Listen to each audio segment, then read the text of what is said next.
Hey everyone, my name is Jacob. Today we're going to be talking about the iPhone SE. Now, one of the biggest questions I've gotten over the past maybe a week is, what are my thoughts on the iPhone SE? The amount of times I've been asked this is absolutely crazy. I didn't expect people to really care as much about what I thought about it, but apparently a lot of you guys do.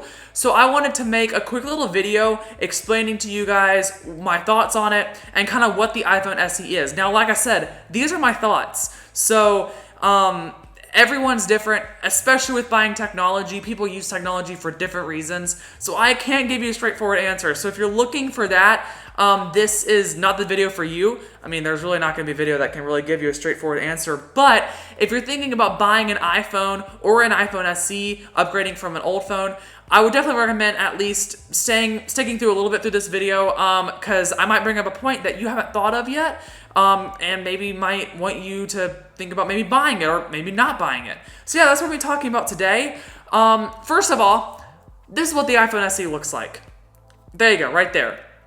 If you think, hey, this looks familiar, you are completely right. This looks like an iPhone 8. And there are some differences, as you can see here, as little as the iPhone name has been removed and the Apple logo has been moved down a little bit.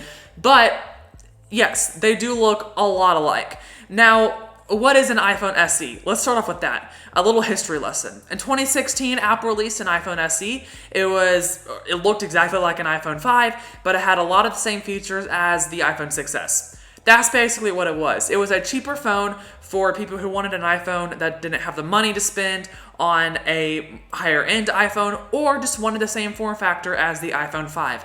And that is exactly what the iPhone SE is today, except it's been improved quite a bit. They haven't improved it since the first iPhone SE, and last week they announced the iPhone SE 2, and that's what we're talking about today. So just to clear any confusion, we're talking about the 2020 iPhone SE. Now, what is it? Kind of going into more details. Like I said, it looks a lot like an iPhone 8. It does not have a full screen on the front, so it'll have the bezels, just like this is the iPhone 6 right here. Just like the iPhone 6, the 7, the 8, and all the ones before that, it's gonna have those bezels and the home button. No Face ID. But it has the A13 Bionic chip. What the heck does that mean? That is the chip that is in the iPhone 11s. That is absolutely crazy. Let me tell you, because of the price point of this phone.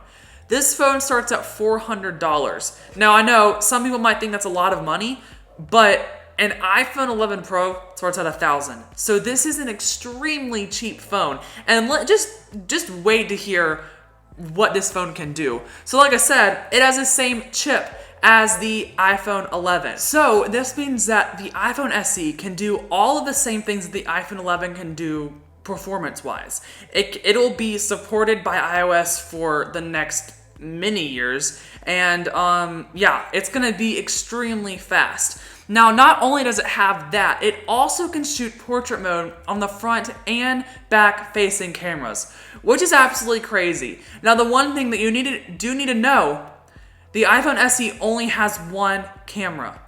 And what does this mean? It can shoot portrait mode. Don't you have to have two cameras to shoot portrait mode?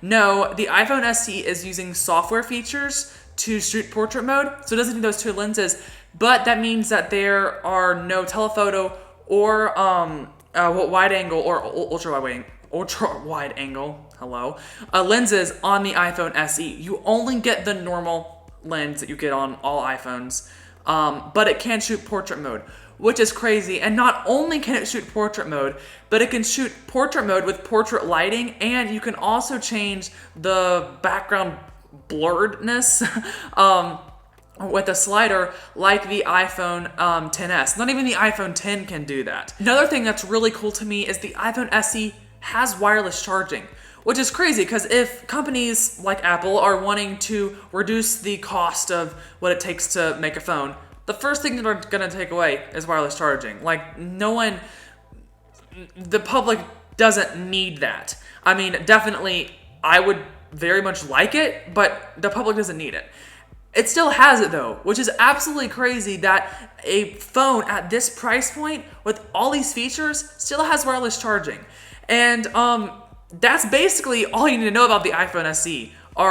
It has a lot of the same features as the iPhone 11, but a dramatic price difference. Now let's talk about the difference between the iPhone SE and the iPhone 11, not the 11 Pro. So the iPhone SE, iPhone 11, what's the difference? The iPhone 11 is significantly bigger. It also has a full screen, Face ID. It has an ultra wide lens and better portrait mode. Better portrait mode. I mean, someone else can be the judge of that, not me. I don't really know how much better it can be, but it probably is. So yeah, you have those couple things the iPhone 11 has that if you're looking for a phone that can take better pictures, an all-screen Face ID, that's the phone for you. And then the higher-end iPhone 11 Pro has many more features that we're not really going to get into in this video because that's not really what we're talking about. But the iPhone SE can record up to 4K 60 frames per second on the back-facing camera and slow motion. That is absolutely crazy. This $400 phone has all of these, just seemingly higher end features, which is just crazy to me. Now, of course, on the front-facing camera, you're not going to get slow feeds like you can on the iPhone 11s. I think we can live without that. I think we'll be fine. But, yeah, it's crazy. Basically, the iPhone SE is a crazy deal, in my opinion. Now, let's talk about why would you want to get it and why wouldn't you want to get it. Let's start off with why would you want to get it. If you don't have enough disposable income to buy an iPhone 11 or an iPhone 11 Pro, but you're wanting an iPhone, this is the phone for you. Do not kill yourself trying to make more money, trying to get a higher end phone, because this phone is absolutely just packed full of things for the price. I could not recommend it to you more. So yeah, if you're looking for that, it starts at 64 gigabytes for $400. If you just spend $50 more, you can get 125 gigabytes, which is absolutely crazy. I don't know how that works, but it does.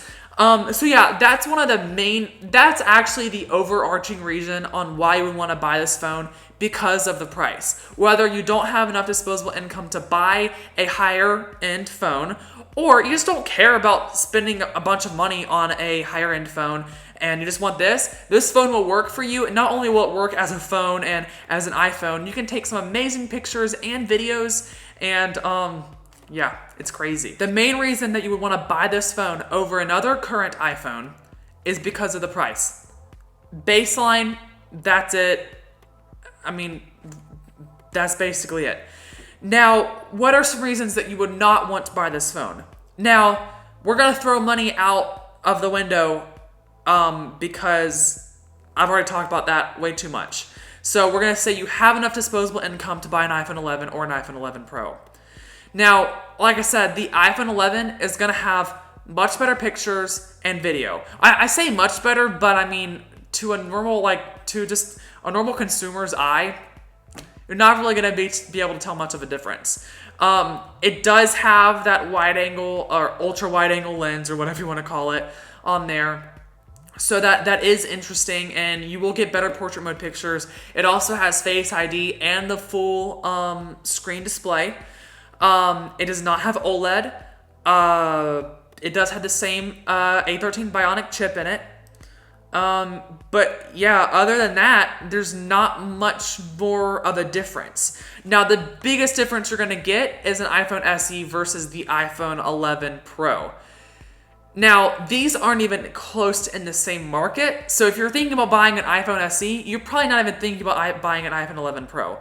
But just to go over it really quick, I know I said I wasn't really going to talk about it in this video. An iPhone 11 Pro has amazing cameras, has an OLED display, and you can choose two different sizes of it, frosted glass back. There's just a lot of different reasons to buy an iPhone 11 Pro. But if you don't have the money for it, iPhone SE is definitely the way to go. Now, it's kind of hard for me to really say whether or not to buy an iPhone SE or an iPhone 11, as the iPhone 11 is just a few $100s more. You really have to ask yourself, do you care about the camera? Because that's really it. You're gonna get a little bit better quality pictures. You also get the ultra wide lens, and yeah, also screen. If you want a bigger phone, the iPhone 11 is gonna be the one to go with. You also get a bigger screen because it's full screen, and Face ID. So, which Face ID of course comes with all of the features like Memoji. So, I mean, you know, it might be something that you want. And if it is, there you go.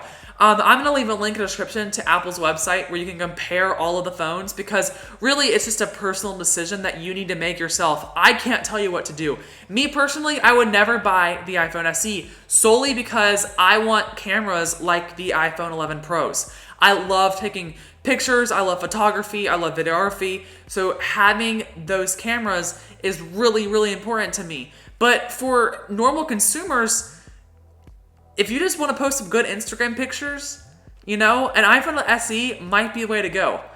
So yeah, I really can't tell you what to do because everyone's different. But like I said, I'll leave that link where you can compare them in the description. But yeah, that's kind of it for this video. I just wanted to, you know, tell you my thoughts, opinions. If you have any questions, be sure to ask me them in the comments below. You can even chat with each other. I mean, I don't even have to be part of your conversation about whether or not other people think you should get the iPhone SE or not, or which iPhone you should get. Yeah. All right. If you like this video, be sure to give me a thumbs up and subscribe and click that bell to be notified whenever I publish more videos like this. I do Apple videos and smart home videos quite a bit, so be sure to be on the lookout for those in the future. And yeah, I hope this answered some of your questions. And yeah, all right, I will see you all later. Goodbye.